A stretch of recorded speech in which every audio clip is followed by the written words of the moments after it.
명심하기를 드시기 바랍니다.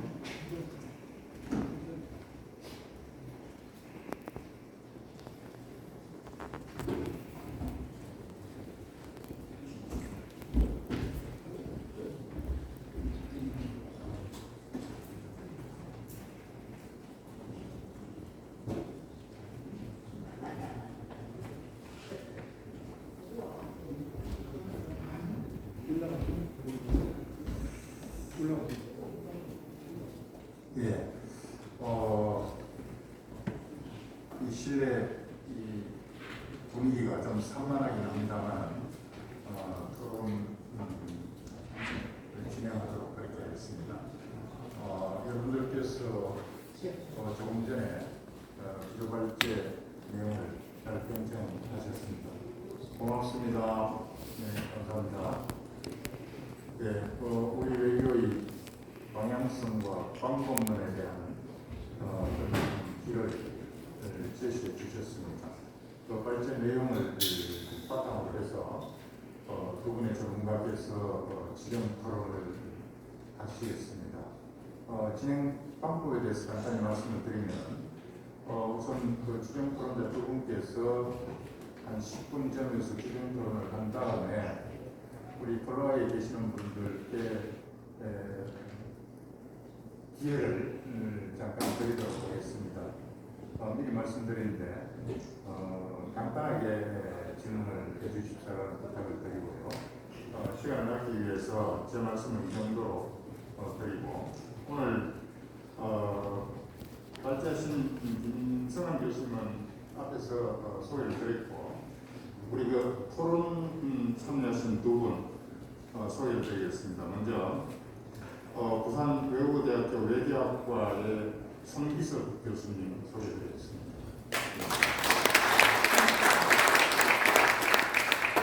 그 다음에 경희대 미래문명원 안병진 교수님 소개드리겠습니다. 특별한 순서는 없지만 까나다 순으로 성기석 교수님께 먼저 기회를 드리도록 하겠습니다.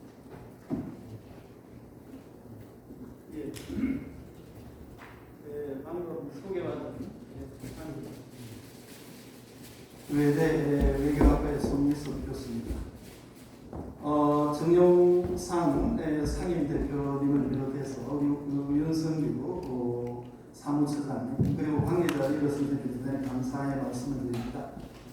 정말 그 새로운 시대를 준비하는 이런 엄청난 전문가 토론, 그리고 또 정책 토론의 장에 감히 외교 안보 분야의 토론자로 지정이 되었다는 것은 큰 영광이고, 함께 우리가 진지하게 이러한 정책 토론을 생각해야 할 것이다 이렇게 생각합니다. 대한민국의 외교 안보 정책의 최고 전문가이시자 또 현장 경험까지 하시고 또 학문적 이론으로 이름이 높은 우리 고려대 김성환 교수님의 발표를 잘 들었습니다.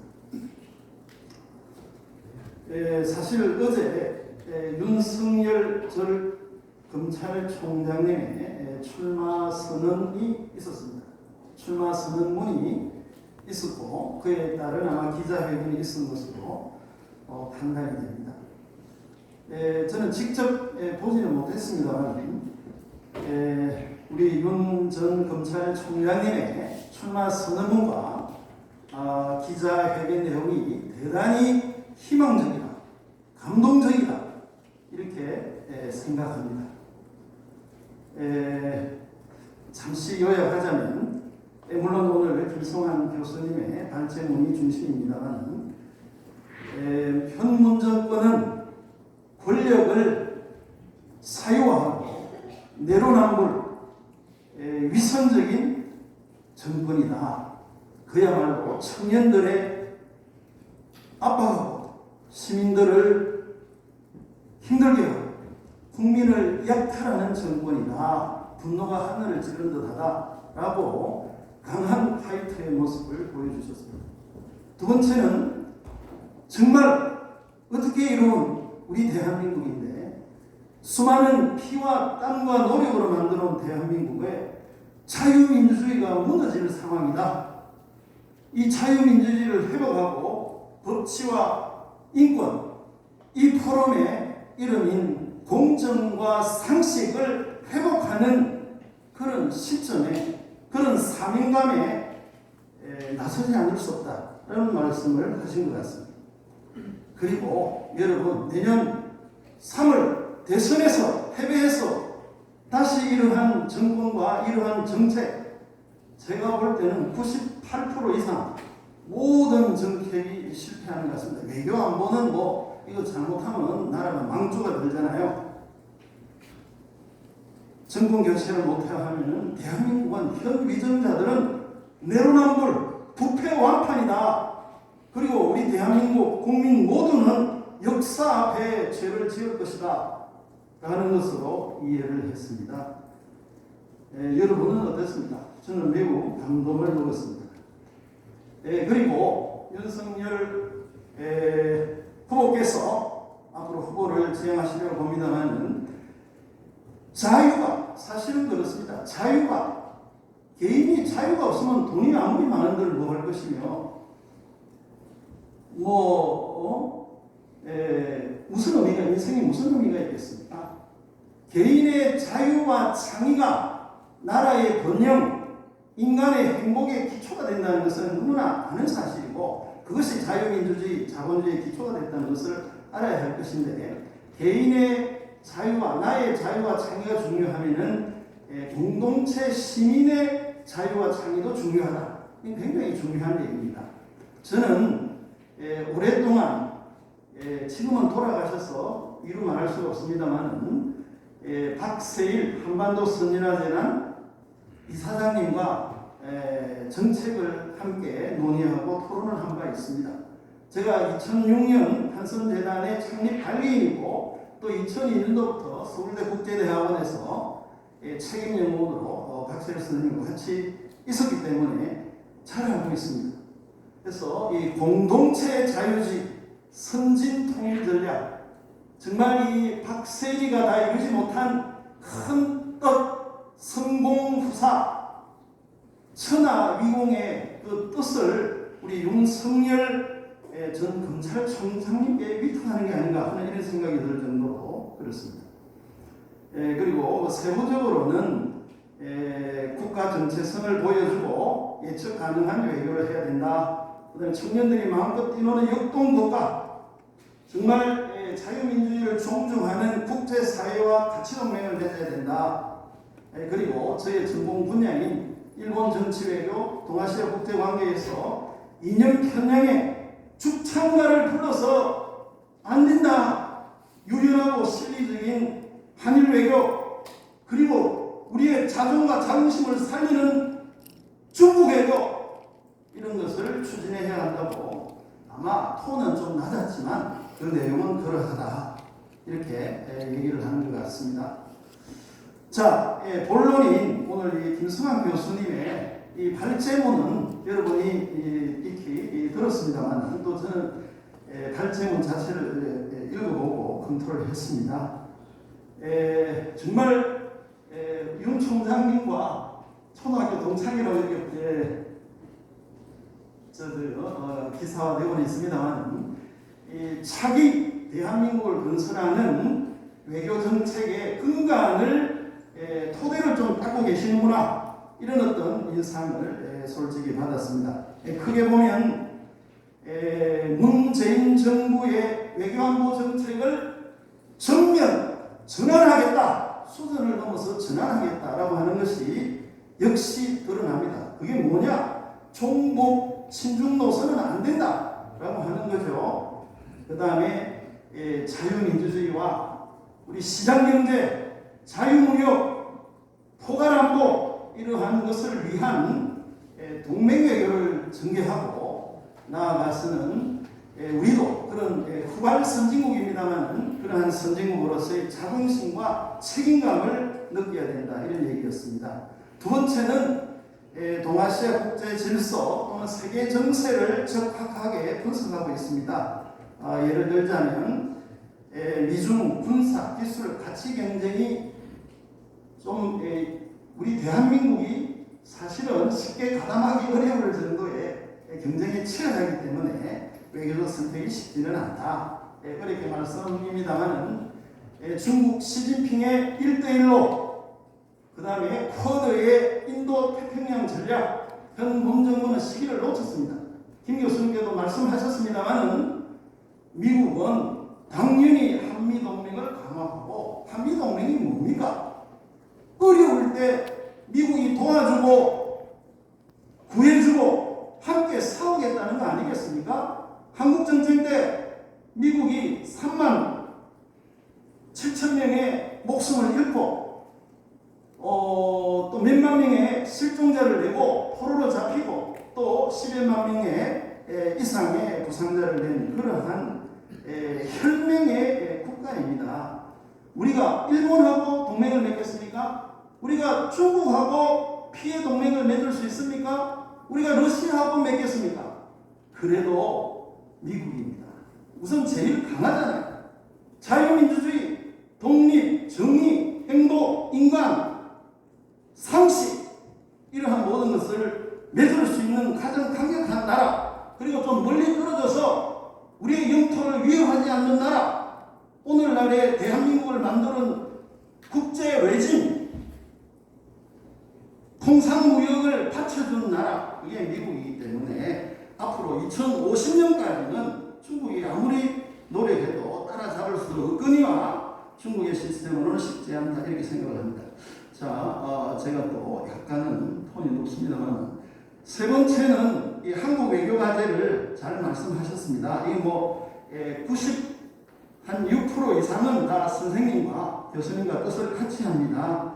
대북한 비핵 평화 정책, 그리고 한미 포괄적 전략 동맹, 미래지향 한일 관계, 그다음 ODA 개발 협력 외교 활용, 그 외에 다자 외교, 이런 모든 것을 하기 위해서는 정부 조직을 개혁하고 해야 된다 이런 말씀을 하셨습니다. 거의 대부분 저도 찬성을 표하는 바입니다. 그래서 하지만 제가 토론자로 나왔기 때문에 한 두세 가지만 북한과의 비핵 평화 정책이 과연 가능할까? 가능하지 않을 때 힘을 통한 평화라는 말씀을 하셨는데 약간은 MB 때의 느낌이 좀 들어요. MB 비핵 개방 3천 응하진 않았단 말입니다. 저도 역시 마찬가지. 북한 주민을 도와주고 통일로 가기 위해서는 비핵 평화 국가라는 국가 전략을 세워야 돼요. 나중에 제가 또 말씀을 시간이 없습니다만은 통상 발전 국가, 인권 시민 국가, 우리 대한민국 윤석열 정부 나아가서는 대한민국의 2030을 위한 정부는 비핵 평화 국가, 통상 발전 국가, 인권 시민 국가라고 하는 큰 키워드와 국가 비전 전략을 가지고 그래야만이 비핵 평화 국가가 되어야만이 북한 주민을 포용하는 국제사회가 인정하는 통일이 되지 않을까 이렇게 생각은 하는데 다소 컨텐츠가 약하다 이런 생각을 조금 합니다. 그 다음 두 번째 호혜적 한중관계 이것도 좀 약해요. 뭘 할 것인가? 일본과 중국 간에는 전략적 호혜관계라는 말이 있습니다. 제가 일본에 중국에 대한 경제외교를 전공했어요. 근데 진짜 허공에 말에 좀 그치고 있습니다. 속으로는 엄청 2010년 이후에 중국이 더 상위권으로 군사, 정치는 물론이고 경제가 지금의 일본의 2.5배를 능가하고 있기 때문에 그런 면에서 일본은 미일 동맹이 생명선으로 알고 있습니다. 생각외도 조도가 위협받고 있는 상황에서 미일 동맹은 95년, 96년 이후는 한 번도 변화되지 않고 강화하고 있어요. 우리 한국은 정권에 따라서 이리 갔다 저리 갔다 정말 미국이 짜증낼만 하고 한미동맹이 위협받고 일본은 전략적으로 한국과 가치를 함께 할 수 없다 이런 상황까지 지금 오고 있습니다. 그래서 제가 사실은 토론문을 냈는데 간단하게나마 대한민국 외교안보 정책의 방향성 재건 이런 것을 한 5개 쓰고 있습니다만 첫 차이는 간단하게 하겠습니다. 자랑스러운 대한민국의 정체성을 가져야 된다. 이거는 윤 총장님도 말씀하셨는데 건국과 산업화, 민주화에 빛나는 대한민국 현대사를 토대로 우리가 이 후발 선진국으로서의 K 모델, K 발전 모델, 새로운 한류를 세계에 표시해 가고 책임 있는 국가가 되어야 돼. 두 번째는 한미동맹의 확고한 복귀. 그것은 현재 문정부로서는 힘들 것 같아요. 워싱턴에서 이미 신뢰하지 않습니다. 때문에 신정부가 들어서면 가능해요. 가능하고 기다릴 수 있는 거. 그렇게 하면은 인도 태평양 전략이나 쿼드, 미국까지 안 했습니다. CPTPP라든가 이런 쪽에 적극적으로 해가야 된다. 그 다음에 바이든 정부의 자유주의적 국제협조주의를 함께하는 책임을 같이 나누는 책임 대국이 되어야 되겠다. 그 다음에 유연하고 실용적인 동북아 외교, 이것은 피할 수 없는 방향이고 또 김성환 교수님께서도 잘 말씀하셨습니다만 한미 이런 일본과는 동맹은 맺을 수는 없습니다만 외교 안보 협력은 가능합니다. 적어도 북한 비핵화를 위해서는 협력할 수 있어요. 그래서 지소미아도 철저하게 하고 미국과 국제사회의 신뢰를 얻고 북한을 바꾸려고 하면 강력한 한미동맹 또 국제사회 공조가 있어야만 가능하다. 또 우리가 어려울 때는 일본에 주일 미군이 5만 명 가까이 있어요. 이 주일 미군 기지를 활용할 수 있어야 됩니다. 그 다음에 중일 관계는 지금 갈등적 세력 전익이라고 하는데 중국과는 한국 외교의 정체성을 명확히 해야 됩니다. 아까 김상 교수님 말씀하신 산불 약속은 잘못이다. 심각한 주권의 훼손이다. 사드, MD 편입, 한미일 군사동맹 이는 우리들의 자주권이고 자존감인데 왜 중국한테 뭔 약속을 해요? 이해찬 씨가 했나요? 문재인 정부가 했나요? 왜 그랬나요? 안 됩니다. 전략적 모호성, 이 바보 같은 짓이에요. 일본이 중국한테 당하는 것 같지만 절대 기본 가치는 양보하지 않습니다. 기본 가치를 양보하지 않기 때문에 아베한테 어떤 데는 시진핑이 양보하고 들어와요. 강한 국가 외교가 있어야만이 상대방의 협력을 얻을 수 있다. 이렇게 생각하고, 그 다음 한일 실용외교는 시간이 생략하겠습니다만 가장 근간은 강제징용 문제의 해결입니다. 우리 조금 용서하십시다. 용서해야 형님 대접을 받아요. 우리가 베트남하고 얘기할 때 베트남 다 순해요. 나도 학생들이 많습니다만 베트남도 따지면 끝이 없을 거 아니에요. 형님처럼 용서하는 이 강제징용은 이미 국제조약으로서 약속한 겁니다. 이걸 가지고 자꾸 뜯으니까 끝이 없는 거예요. 두 번째는 제가 부산 사람이니까 한일 해저 터널 이거 제가 연구를 해보니까 상당히 가능성이 높습니다. 기술적으로나 자금적으로는 문제가 없고요. 자금적으로는 일본이 3분의 2 이상을 부담하게 되어 있습니다. 왜? 대마도가 자기들 것이니까 대마도까지는 자기들이 놔야 되고 대마도와 부산 가덕도 정도를 연결하면 그 중간만 하면 되니까 거의 한국은 4분의 1만 해도 되고 우리 젊은 2030 세대들의 미래를 개척할 수 있는 1억 2,600만 명의 새로운 일자리가 있다. 일본에 있다. 일본은 개성은 우리 한국이 더 강해요. 붙여놓으면 한국이 이깁니다. 2030이 뻗어나갈 수 있는 경제 영역을 확대해야 된다. 저는 이렇게 생각합니다. 예.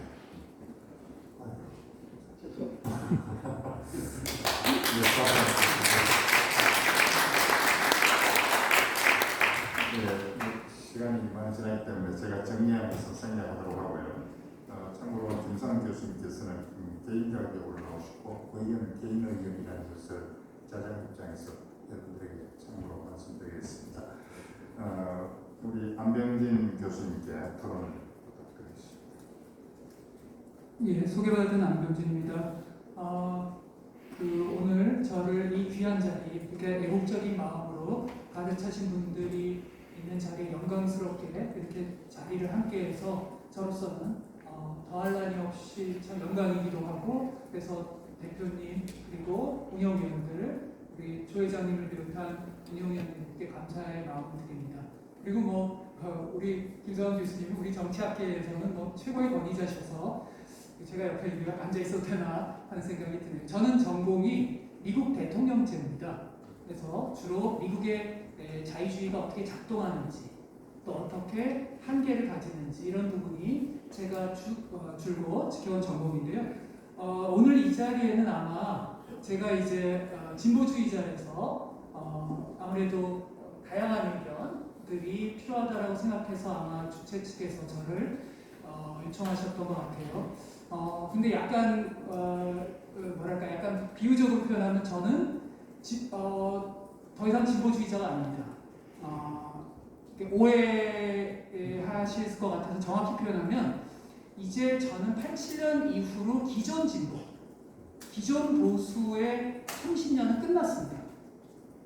지금은 기후위기, 미중 간의 신냉전, 그 다음에 이준석 현상으로 대표되는 MZ세대의 새로운 거의 뭐 세대 차이라기보다는 문명적 차이, 이런 부분들은 기존 진보, 기존 보수의 패러다임을 가지고 해결할 수가 없습니다. 그래서 저는 뭐 제가 살아온 배경이 민주화운동가이고요. 그래서 진보주의자였지만 이제는 진보주의자로 불리기보다는 뭐 어떻게 용어를 만들어야 될지 모르겠지만 미래 전환파 이렇게 불리고 싶습니다. 그래서 앞으로 이번 대선과 향후 대선은 천하 삼분지계를 하고 싶습니다. 즉 기존 진보, 기존 보수 대 새로운 전환파의 대결을 한번 만들어 보고 싶은데요. 이번 대선은 쉽지 않을 것 같은 생각이 들긴 합니다. 제가 아주 오래전서부터 진보 진영 내에서 가장 제일 먼저 조국 사태를 비판했던 사람입니다. 그래서 굉장히 많은 비판을 받았죠.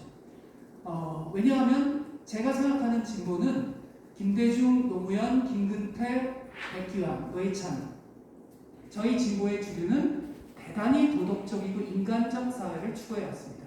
그리고 부족했지만 자유주의적 특성이 대단히 강했습니다. 자유주의를 가지고 있지 않고서 FTA를 할 리가 없죠. 자, 어쨌든 그래서 아마 저를 이제 오늘 진보적인 입장이기 때문에 부르셨던 것 같은데 저는 이제 미래 전환파다 라는 말씀을 드리고 그런 점에서 오늘 이 자리를 함께 하고 싶고요. 저는 그러니까 아까 원래는 우리 김 교수님 페이퍼를 공부하고 또 제 생각을 드릴까 했는데 우리 손 교수님이 또 윤 전 총장 얘기를 해서 저도 짧게 언급을 하지 않을 수 없는데요. 어제 제가 봤는데 자유민주주의라고 하는 저희의 정체성 아닙니까 대한민국의 그 점에서 굉장히 좋은 선언이었다고 저는 생각합니다. 한국의 자유민주주의는 진보와 보수가 함께 가꿔야 될 가치죠, 당연히. 다만 어제 뭐 짧은 회견이셔서 그랬던 건지 좀 더 자유민주주의 21세기 버전, 기후위기라든지 오늘 교수님이 말씀하신 SDG라든지 이런 부분들이 좀 더 녹아있는 부분이었으면 그리고 기존 미중관계 속에서 우리는 어떤 새로운 자율적 공간을 창출할 것인가 그런 부분이 좀 부족했다는 생각이 듭니다. 저는 조금 양가적입니다. 진보진영 일각에서는 무조건 비판을 하는데 저는 동의하지 않습니다. 자유주의에 기초하다라는 것을 분명히 해야죠. 한국의 모든 대선 후보가 분명히 해야 됩니다. 어쨌든 제 토론 시간이 너무 짧아서 이거 얘기를 어떻게 해야 될지 모르겠는데요. 저는 오래전서부터 공화주의, 자유주의를 추천해왔습니다. 자유주의는 보수의 가치가 아닙니다. 자유주의는 보수의 가치이기도 하고 진보의 가치입니다. 그리고 더 넓게는 공화주의라고 표현해왔는데요. 한국의 훌륭하신 박세일 교수님, 공동체 자유주의라는 것도 이제 자유주의의 한 우파입니다. 그래서 저는 박세일 선생님 같은 우파 쪽에서 이야기했던 우파 공화주의, 그 다음에 공동체 자유주의, 그 다음에 저희 진보 진영에서 추정직 교수님, 그리고 저야 거의 1000분의 1 정도의 수준밖에 안 되지만 저 같은 사람이 주장했던 진보적 공화주의, 그리고 진보적 자유주의, 이것이 함께 차이는 있지만 함께 대한민국을 만들어가야 됩니다. 그래야 대한민국의 미래가 열리는 거죠. 그런 점에서 저는 앞으로 이번 대선 기간에 그리고 향후 한국의 기존 진보와 보수, 이제 어쩔 수 없이 이제 언론에서 쓰는 용어를 제가 쓸 수밖에 없잖아요. 저는 전환파이지만 한국의 보수와 진보는 이번 대선판에서 서로 굉장히 차이가 있죠. 그럼 부인할 수 없죠. 하지만 어떻게 공통의 기반을 만들어갈 것인가, 공통의 대한민국의 기반이 뭔가라는 것들을 함께 공감하고 합의하면서 차이를 좀 경쟁했으면 좋겠다. 라는 말씀을 감히 드리고 그래서 제가 오늘 이 자리에 좀 저로서는 사실은 좀 곤혹스러운 자리거든요. 오해를 많이 받을 자리에서 있지만 그래도 감히 한번 와봤습니다. 왜냐하면 지금 대한민국은 어마어마한 아마 대한민국 역사상 감히 제 소견에 이렇게 전례 없는 기회가 온 건 없을 것 같아요. 그리고 이렇게 전례 없는 위기가 온 것도 없을 것 같아요. 지금 대만 문제는요. 지금 미국 바이든 행정부 내에서 굉장히 심각합니다. 한국에는 아직 그 감들을 이 전문가가 아닌 분들은 이 감들이 없으신데요. 뭐 향후 5년, 10년, 어떤 분은 5년 내 굉장히 위기, 그런 한반도도 열기가 됐죠. 지금 저희 대한민국은 기로에 서 있습니다. 어쨌든 그런 점에서 저는 이 자리에 저 애국적인 분들이 모이신 거에 대해서 경의를 표하고요.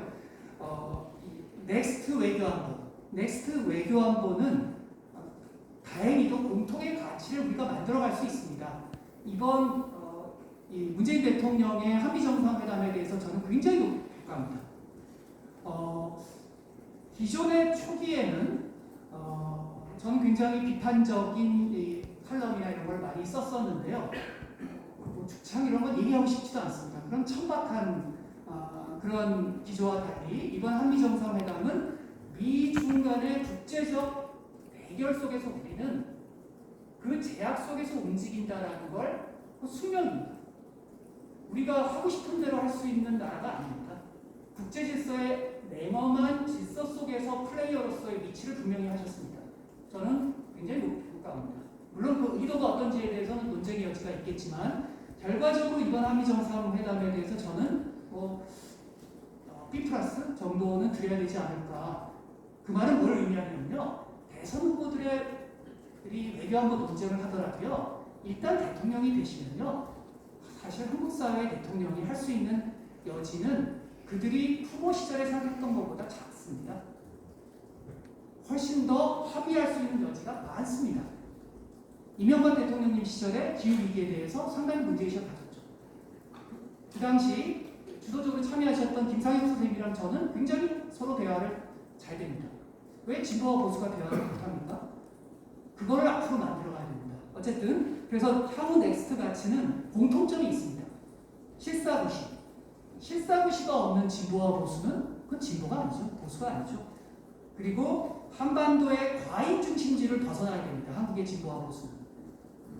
우리가 생각보다 국제 질서에 제약을 받는다는 걸 인정하지 않는 순간 우리는 따돌림을 당할 수밖에 없습니다. 그래서 한반도의 과잉 중심주의에서 벗어난 외교, 그리고 자유주의에 기초한 진보 대통령, 자유주의에 기초한 보수 대통령, 그리고 김성원 선생님이 잘 얘기하셨던 것처럼 진보를 하더라도요 힘이 바탕되지 않는 진보는 지구상에 존재하지 않습니다.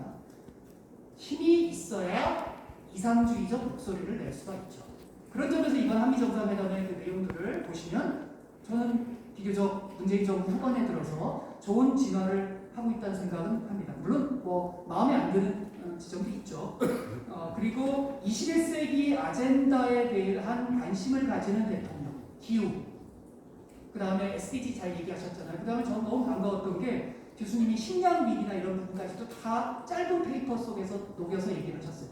저는 한국 사회가 한국의 시민과 전문가들이 한국이 얼마나 위험한지를 잘 모르시는 것 같아요. 식량 위기에 대한 컨틴전시 플랜이 없는, 뭐 요즘에는 정부에서 하고 있을 거 추정은 되는데 한국은 굉장히 취약한 나라입니다. 그런 점에서 김성환 선생님이 그런 좋은 그 생각들을 가지고 계셔서 너무 반가웠고요. 그걸 포괄안보라고 하셨잖아요. 이런 공통점은 진보 대선 후보와 보수 대선 후보가 같이 가지고 있으면서 이것을 자기가 어떤 스펙트럼이냐에 따라서 조금씩 서로 논쟁을 해야 되겠죠. 저는 김성환 선생님과 생각이 다릅니다. 왜냐하면 전 진보주의자니까요. 하지만 공통의 기반은 같습니다. 같은 공통의 기반 속에서 저는 조금은 더 미국 중심의 질서에서 무조건 미국의 질서에 저는 부응하고 싶진 않습니다. 저는 한국의 그 자유주의를 주창해왔기 때문에 일부에서는 제가 유학 마치고 보니까 안교수가 왜 갑자기 친미파가 됐지? 뭐 이런 얘기를 많이 들었습니다. 전 자유주의를 사랑합니다.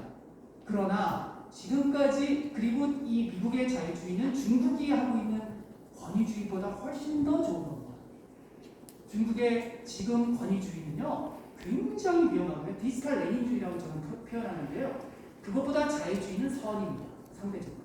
그러나 자유주의를 전공한 제 입장에서 미국의 자유주의는 한계가 많습니다. 대단히 한계가 많으니까 트럼프한테 정권을 뺏겼죠.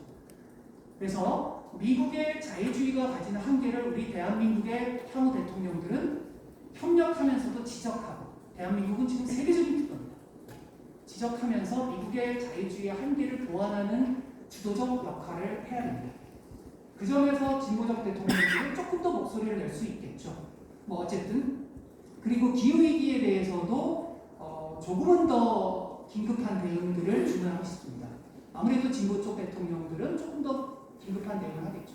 보수적 대통령들은 조금 더 신중한 대응을 하겠죠. 지금 다행히 뭐 선생님들보다 저보다 더 전문가들이 계시겠지만 ESG 대파동이 일어나고 있어요. 한국은. 한국이라는 나라가 참 희한해요. 이렇게 갑자기 ESG를 모르면 간첩인 세상이 되어버렸어요. 너무나 반갑습니다. 그래서 ESG 이거는 기업들의 이슈입니다. 그럼 진보는 ESG 부분에서 기업들과 협력하면서 기업들이 할 수 있는 토대를 만들어줘야 되는 게 진보적 국가이죠. 그런 점에서 그리고 제가 시간이 짧아서 자세하게 말씀을 못 드리겠는데 국방부는요 보수적 대통령은요 기후위기는 보수해야 됩니다. 왜냐하면요 이건 북한과의 대결의 문제에 있어서 기후위기는 앞으로 굉장히 중요한 영향을 미칠 겁니다. 미국의 펜타곤은요 10년 전부터 이거를 체계적으로 잘 준비해왔습니다. 여시제나 이런 데서 칼럼을 요청해서 나중에 혹시 기회가 되시면 여시제 칼럼을 보시면 펜타곤은요 심지어 대통령의 트럼프의 명령을 거역해가면서 기후위기를 국방부가 준비합니다. 이게 보수입니다.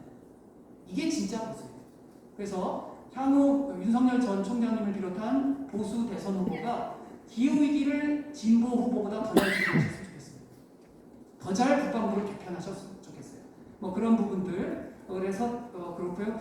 북한에 대해서도 조금 더 실용주의적 입장을 취하셨으면 어떨까. 저는 아무래도 진보적 스펙트럼이 강하니까 김성환 선생님은 조금 더 힘 위주를 강조한다면 저는 힘과 적극적 평화 사이에서의 적절한 균형을 물론 김성환 선생님도 그 균형이겠지만 저는 그 균형 중에서 조금 더 평화 만들기 쪽을 해나가면 어떨까. 그렇다고 해서 북한이 핵을 포기한다라는 환상을 저는 갖고 있지 않습니다. 그 정도로 제가 나이브하지는 않습니다. 그러나 지금 바이든 행정부의 저는 어정쩡한 자세는 나중에 큰 앞뒤를 몰고 올 수 있습니다. 향후 이란, 북한은 굉장한 골칫거리가 될 겁니다. 이미 이란은 바이든 행정부 굉장히 풀기 어려운 상황으로 꼬여버렸습니다. 북한은 훨씬 더 풀기 어렵습니다. 그래서 저는 감히 제 소견에 진보들이 내세우는 북한에 대한 해법, 보수가 내세우는 해법 둘 다 저는 썩 동의하지 않습니다. 북한 문제 그렇게 쉽게 풀릴 문제가 아닙니다. 우리는 그 점에서 불편한 진실을 직시하고 서로 지혜를 모아야 되지 않을까.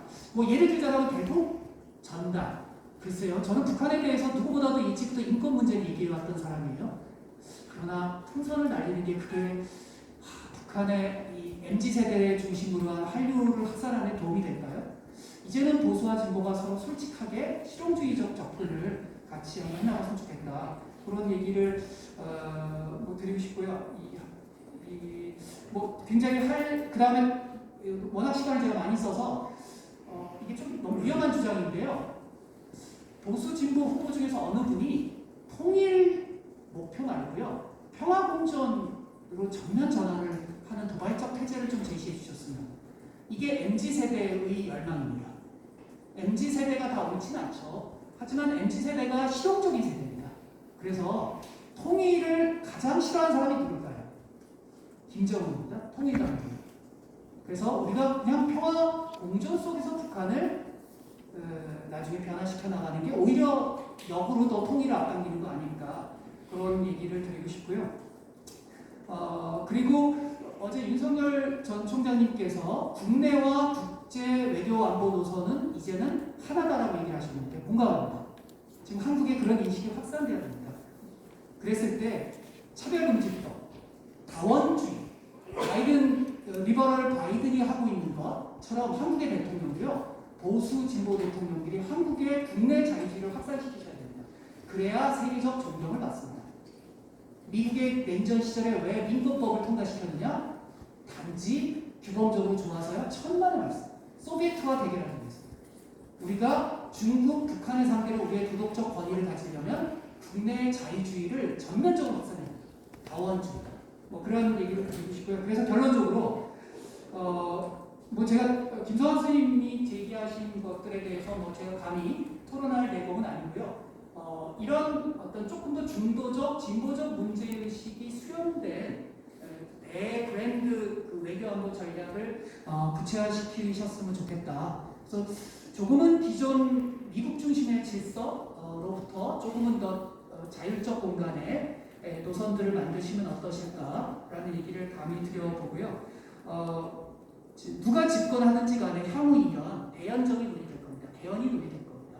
그랬을 때 지금부터 서로 간의 차이를 경쟁하되 서로 대연정의 토대가 되는 외교안보의 기본 합의점들을 함께 만들어 갔으면 좋겠다. 그리고 지식인들도 서로 공동의 채널들을 함께 열어놓고 MZ세대를 중심으로 저희가 산업화 민주화 세대가 희생하고 지원하고 협력해서 위대한 대한민국을 같이 만들었으면 좋겠다라는 점에서 기존 진보주의자로서 지금은 전환파이지만 그 산업화 세력의 선생님들께 그리고 저희 아버님을 비롯한 그 세대에게 존경한다는 말씀을 드리고요. 이제 MZ세대를 위해서 함께 노력하자라는 말씀을 감히 드립니다. 너무 시간을 써서 죄송합니다. 감사합니다. 네, 고맙습니다.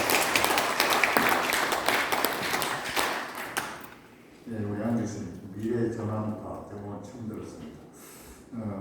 좀 나름대로 좀 요약은 했습니다만 그래서 정리해서 말씀드리는 것은 시간 낭비일 것 같아서 생략하고 제가 발제를 말씀드렸으면 발제께서 K 온라인에 계신 분들의 의견을 수렴하는 그런 절차를 거쳐 주십사 하는 말씀이 있었거든요. 앞에 제가 잠깐 말씀드렸지만 여러분들께서도 발제나 토론을 하시면 안 됩니다. 죄송합니다. 간단하게 의견이 있으면 한두 분이 기회를 드리도록 하겠습니다. 거기 마이크 있으면 혹시 말씀 주실 분, 고기는 주실 분, 너무 제가 어두워서 잘 안 보이는데 이 두 번째, 세 번째 줄에 두 분, 예, 순서대로 간단하게 그 다음에 또 마저 말씀하시죠. 네, 안녕하세요. 중앙일보에서 외교안보 팀장 맡고 있는 유수희 기자라고 합니다. 좋은 말씀 잘 들었고요. 미중관계 질문 한 가지만 드리도록 하겠습니다. 사드 보복 사태에서 물론 오롯이 책임은 중국에 있지만 저는 개인적으로 아쉬운 점은 이거를 봉합하는 과정에서 중국한테 굉장히 나쁜 교훈을 줬다고 생각을 합니다. 한국은 밀면 비리는 나라라는 교훈을 준 게 아닌가라는 아쉬움이 조금 있는데요. 그래서 아까 김차관님께서도 산불 입장의 폐기를 말씀하신 것으로 이해를 하고 있습니다. 물론 한미 공동성명에서 대만 해협 문제가 거론이 됐지만 한국 정부는 그 이후에는 다시 이것이 원론적인 원칙적인 입장일 뿐이다라고 입장을 흐리고 있고요. 최근에 불가일보 사태만 보더라도 한국 정부는 어떤 입장을 표명을 하지 않고 있습니다. 그래서 저의 질문은 원칙 있는 외교, 흔들리지 않는 외교라는 것을 하기 위해서 현 정부든 신정부든 이 중국과의 관계에서 가장 먼저 우리의 원칙을 수립해야 될 분야나 문제가 뭐라고 생각을 하시는지 그 점을 좀 여쭙고 싶습니다. 예. 또 다른 질문 받고 답변을 부탁드리도록 하겠습니다. 네, 소속하고 네, 안녕하세요. 저는 헤럴드 경제의 문지연 기자라고 합니다. 현재 이제 외교부 출입을 맡고 있는데요. 일단 저는 질문이 두 가지 있는데 한일 관계와 이제 미국의 안보 전략에 대해서 질문드리겠습니다. 한일 관계의 가장 어려운 점은 결국 이제 외교 실무를 하시는 분들이 생각하는 한일 외교 전략과 대중이 생각하는 한일 관계 인식이 너무나도 괴리가 크다라는 점인데요. 이 부분에 있어서는 특히 MZ세대 또한 괴리가 굉장히 큰 상황입니다. 이 갭을 어떻게 메워야 한다고 보시는지, 사실 리처드 하스 같은 경우에도 결국 외교는 집에서 시작한다 이렇게 이야기를 했었거든요. 결국 여론이 어쨌든 공감을 해줘야지 한일 관계를 개선하더라도 할 수가 있는데 어떠한 비전을 가지고 이렇게 이끌어 나가야 된다고 보시는지 좀 의견을 여쭙고 싶고요. 그리고 지금 현재 안병직 교수님께서 말씀하신 것처럼 대만은 미국에 있어서 굉장히 심각한 문제를 알고 있습니다. 그래서 이번에 새로 부임한 주한미군 사령관 같은 경우에는 인도태평양 사령부와 주한미군을 연계하는 것을 희망한다라는 내용을 지난 인사청문회 서면에서 답변을 했었는데요. 결국 이게 안보적인 분야에서 남중국해에 한국이 관여하는 방향으로 이제 미국은 점진적으로 이끌고 싶어 하는 것 같은데, 그렇다면 우리는 어떤 원칙을 바탕으로 동남아 안보 전략을 구사해야 된다고 보시는지 의견 여쭙고 싶습니다. 예. 한 분만 더 말씀을 듣도록 하겠습니다. 혹시 말씀하실 분 없으십니까? 예, 그러면은 굉장히 지금 많거든요. 지역 토론자분들께서 하신 말씀도 있고 또 기자님 두 분께서 말씀하신 게 많은데 우리 박 기자님께서 좀 슬기롭게 잘 말씀하실 것으로 믿어지지 않습니다. 예. 네, 토론 대단히 감사합니다. 여러 가지로 제 생각을 정리하고 또 개선하는데 많은 도움이 될 거라고 생각합니다. 정영석 교수님께서도 말씀하셨지만은 저는 오늘 피력한 내용은 제가 윤석열 전 총장을 개인적으로 자문을 하고 있지만 오늘 피력한 내용은 전적으로 제 개인적인 견해라는 점을 다시 한번 좀 강조를 드립니다. 사계의 권위자들께서 주요한 정책이라든지 공약을 준비하고 계시는 걸 알고 있습니다. 그렇기 때문에 추후에 요청이 있을 경우에는 제가 가진 생각, 오늘 말씀드린 이런 견해를 포함해서 좀 정리를 해서 전달할 수 있는 기회가 있지 않을까라는 생각을 하고 있습니다.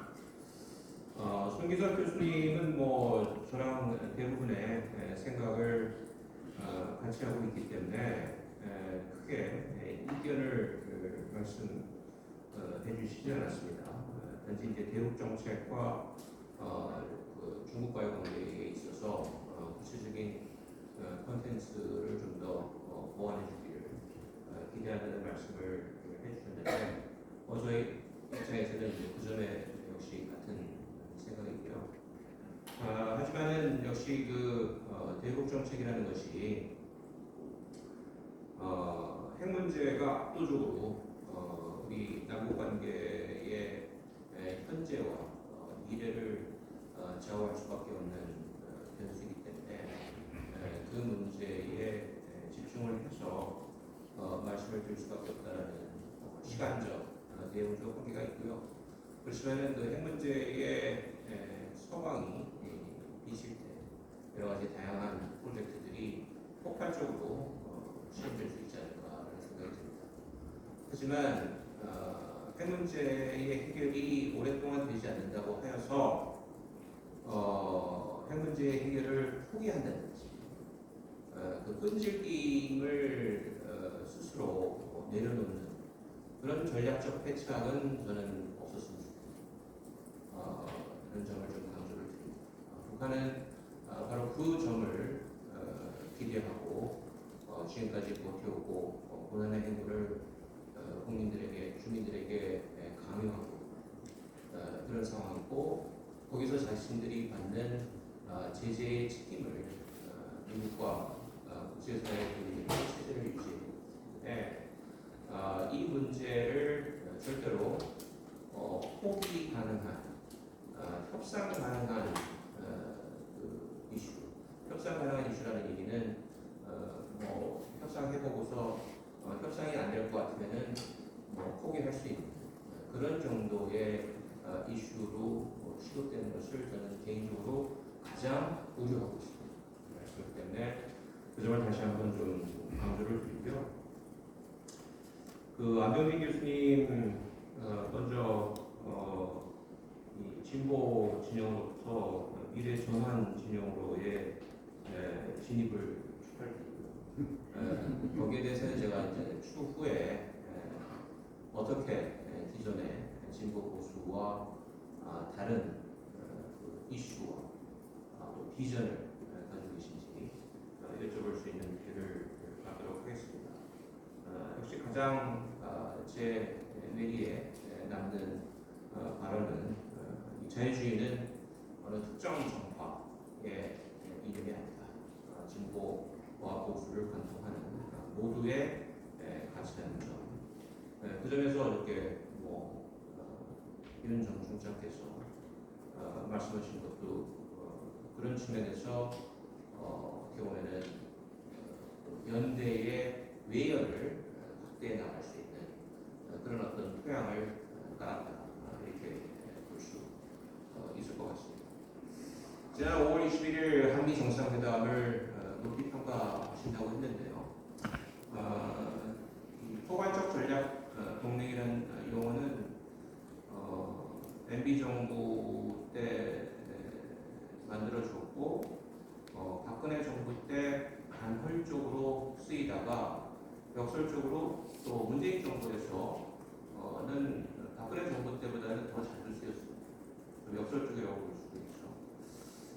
근데 저는 개인적으로 포괄적 전략 동맹을 과연 실천하고 있는지에 대해서는 끊임없이 의구심을 갖고 있었고 그 연장선상에서 저도 신문에 클럽이나 이런 것들을 통해서 의견을 피력했습니다만은 5월 21일 한미 정상회담의 결과물로 나온 한미 공동 성명을 보고 정말 놀랐습니다. 어떻게 이런 내용이 순식간에 만들어질 수 있었을까? 제 개인적으로는 굉장히 비판적으로 썼습니다. 다시 말해서 남북 관계에 몰입한 나머지 판문점 선언과 싱가포르 합의를 부각시키기 위해서 그것을 공동 성명에 넣기 위해서 거의 다른 모든 것을 양보한 게 아니냐 이런 상당히 강한 비판을 했습니다만은 어찌됐든 차기 정부의 부담을 상당 부분 덜어준 것은 사실이라고 보고요. 역시 그런 수사적 차원의 포괄적 한미 전략 동맹이 아니라 이제는 그 후속 조치를 통해서 증명해 보여야 된다. 여기 중앙일보 유지의 팀장께서도 잠시 말씀을 하셨다시피 워싱턴에서 돌아오신 다음에 우리 또 관련 당국자들의 발언들을 보면은 그렇게 큰 의미를 두지 않는 것 같아요. 다시 말해서 안병진 교수님이 두는 정도의 그런 어떤 비중을 안 두는 거 아니냐라는 의구심이 드는 그런 발언들이 나왔습니다. 그래서 좀 더 지켜봐야 될 것 같고요. 그 레토릭의 차원에서 머무르는 것이 아니라 실천적 조치로서 구현이 되어야 되는데 저는 그거를 가능할 수 있는 중요한 조치 중에 하나가 화드의 세계 분과 중에서 한국이 신기술 분과에 과연 들어갈 것인가 그거를 보면 알 수가 있고 외교부 당국자가 소위 백신 협력과 그다음에 이제 기후 변화 목표로는 들어가겠다고 이제 얘기를 했는데 신기술 emerging new technology 분과에 들어가겠다는 얘기는 아직 안 했어요. 그건 한미 정상회담 전에 얘기했는데 그 후에 제가 당국자를 만나면 좀 물어보고 싶습니다. 아직은 거기에 대한 구체적인 커미트먼트가 없는 것으로 알고 있습니다. 저는 그 몇 개의 지표들을 가지고 있기 때문에 그 지표를 통해서 과연 한미 정상회담에 합의한 내용이 진심이었는지 아니면은 수사적 차원에 머물렀는지를 판단하게 될 것이다라는 점을 말씀을 드리고요. 그다음에 이제 미국 중심적 질서에서 뭔가 좀 거리를 둘 수 있는 부분, 또 아젠다를 창출을 해야 된다라는 취지의 말씀을 해주셨는데 코로나 이전과 이후를 나눌 때 전문가들 사이에서도 많은 논의가 있습니다. 코로나 이전에 저희 리버럴 인터내셔널 오더 자유주의적 국제 질서가 그대로 좋았는데 굉장히 문제가 많이 발생하지 않았나 라는 생각이 들어요. 그렇기 때문에 백신 이후에 저희 자유주의적 질서는 상당히 개선된 형태로 구현이 되어야 된다는 논의가 지금 학계라든지 또 언론계, 지성계를 중심으로 유럽이나 미국에서도 활발하게 진행이 되고 있는 것으로 알고 있습니다. 그렇지만 이 자유주의적 질서의 최대의 수혜자는 미국을 제외하고는 중국이 아닐까 역설적으로 생각합니다. 그렇기 때문에 중국을 수정주의 세력이라고 얘기를 했지만 중국이 수정주의를 도모하는 그 영역은 주로 지정학적인 부분이고 지경학적인 부분에 있어서는 오히려 기존 질서를 보수하려고 하는 일종의 현상주의 세력이 강합니다. 그런 역설이 나타난다는 점에서 미중 간에도 이제 보면은 중첩되는 부분이 있고 그런 의미에서 한국이나 일본이나 저희 자유주의적 질서의 수혜를 엄청나게 왔다. 더 정확하게 얘기하면은 자유주의적 질서에 적극적으로 진입을 해서 그 기회를 극대화, 최대화했던 점을 우리는 스스로 자랑스럽게 생각하고 있지 않습니까? 그렇지만은 여러 가지 문제점이 동시에 있었기 때문에 그거를 개선할 수 있는 개선 방안을 다자 외교의 현장이나 예를 들면 APA라든지 G20라든지 UN이라든지 이런 것들을 통해서 한국이 아젠다를 제안하고 대안을 제시할 수 있다면 그것이 바로 한국이 구현할 수 있는 소프트 파워, 다자 외교의 핵심이 아닐까라는 생각이 들고요. 대북 정책, 북한이 제가 볼 때는 굉장히 어떻게 보면은 분기점에 와 있다고 보는데 우리 당국자들도 그렇고 또 오피니언 리더도 그렇고 이제는 진짜 지겹다. 북한의 집요함과 그 실력만큼은 좀 알아줘야 되겠다. 이런 분위기가 이제 상당히 팽배하고 있기 때문에 제가 볼 때는 자칫하면은 북한을 핵보유국으로 인정하는 그런 상황으로 볼 수 있고 한국의 저희 여러 주도층들이 어떤 생각을 하느냐를 미국 워싱턴에 있는 행정부가 반영할 가능성이 굉장히 높다고 저는 보고 미국은 시체말로 북한이 핵을 바깥에 확산시키냐 안 하느냐가 더 문제지 북한이 핵을 가지고 있는 건 별로 문제가 된다고 생각합니다. 개연성이 높거든요. 그렇지만 우리 입장에서는 절대로 그렇지 않지 않습니다. 그렇기 때문에 우리가 더 끈질김과 집요함을 보여줘야 되고 그러기 위해서는 힘이 필요하다. 그 힘이라는 건 뭐냐? 그거는 정신적인 힘이 될 수도 있지만은 그것이 그 한미 연합 방위 체제 플러스 알파 한국이 자체적으로 구현할 수 있는 이런 어떤 힘들이 바탕이 되지 않고서는 북한이 우리를 우습게 볼 수밖에 없고 플랜 B, 플랜 C를 마련하지 않는 그런 정보를 상대로 우리가 북한보다 40배, 50배 잘 살리는 것이